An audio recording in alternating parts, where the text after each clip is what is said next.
Forgiveness of Jesus Christ, క్రీస్తు యొక్క క్షమాశీలత్వం. చూడండి, శత్రువులు వచ్చి మేకులు కొట్టి శిలువ మీద మేకులు కొడుతుంటే, ఓ లార్డ్ ఫర్గివ్ దెమ్. చూడండి, దేవా ఆ శత్రువుల్ని క్షమించండి.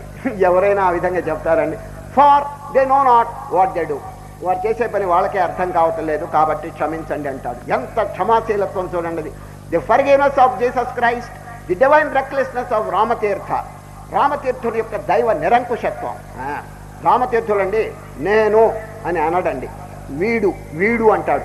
అంటే ఈ శరీరాన్ని తనకంటే వేరుగా చేసుకున్నాడండి రామతీర్థులు. కాబట్టి recklessness, divine recklessness of Rama Tirtha.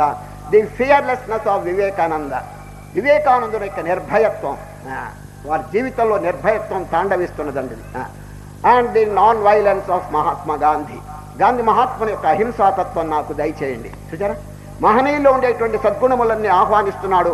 ఒకసారి మళ్ళీ